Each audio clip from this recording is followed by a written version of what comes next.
Browser ain't ground, folks. What we have here is another video. This is a Goodman. I believe this is a 4-ton air handler and heat pump. This customer has two systems. This unit does the upper level, and they have another furnace in the basement. It's a pretty weird setup, but I believe we picked up this account now, I want to say like 2 years ago. This unit never had any issues. As you can see, the capacitor was already replaced. I'm actually out here for maintenance, but this is pretty interesting, something I just seen. This is why I'm making this video. Initially, I told the customer to turn the thermostat on, and I was going to check out the outside unit first and then come up here second. But guys, instantly, within like 2 minutes of this thing running, check this out. My line started freezing up. And guys, right now, outside is only about, I want to say what, maybe 55 degrees. It's not like relatively warm, but you shouldn't have a frozen system. I mean, unless you're out here doing AC maintenance in the winter. But this isn't the scenario. But yeah, that was a red flag for my lines freezing up. And as soon as I came up here, look at that. Blow motor's not running. Now guys, whenever you diagnose blow motor's not running, I know what most guys would do, which is not a bad idea. It only takes 2 seconds to replace the cap. But guys, this is a newer cap, so I mean, never say never, but I think this situation is more deeper than the capacitor. And guys, whenever you find a blow motor not running, first thing you want to do is confirm that power is going to the motor. And as you can see, this air handler, we got our low voltage wires here. And this particular air handler has a fan relay board. What that means is that you have your thermostat wires here, and of course you have your electric heat for heating.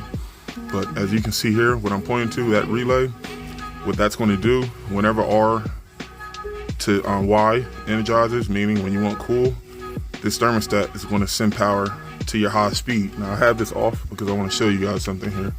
Black is universal for high speed. I'm talking for PSC motors. PSC means you have a capacitor, guys. ECM means it's variable speed. You won't have a cap. But if you have a PSC motor, typically your high speed wire, which is black, is going to be used for AC. The only thing I did was I figured out where the black was going, and that's where I want to check for power.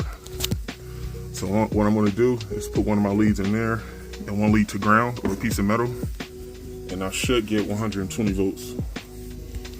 Now, if I don't get 120, then that means that this board is shot. But guys, the fan is not running.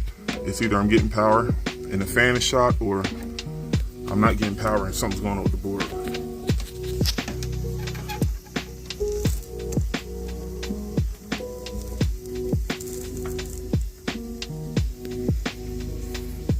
Bingo.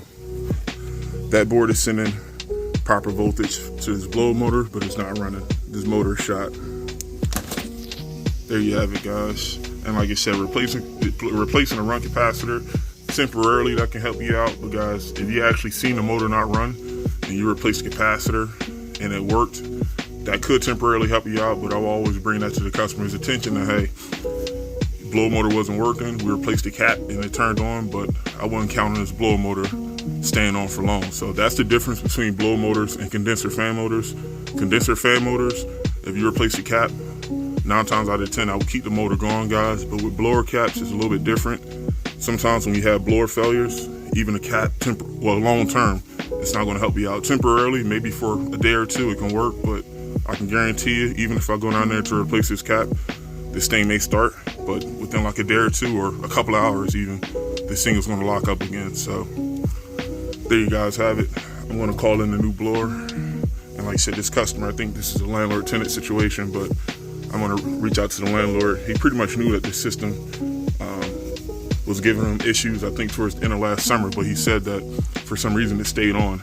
He said that one day it didn't work and then it stayed on for the rest of the summer. But guys, you know, breakdowns do happen, so we're going to need a new blower motor here. Peace out. See you on the next one.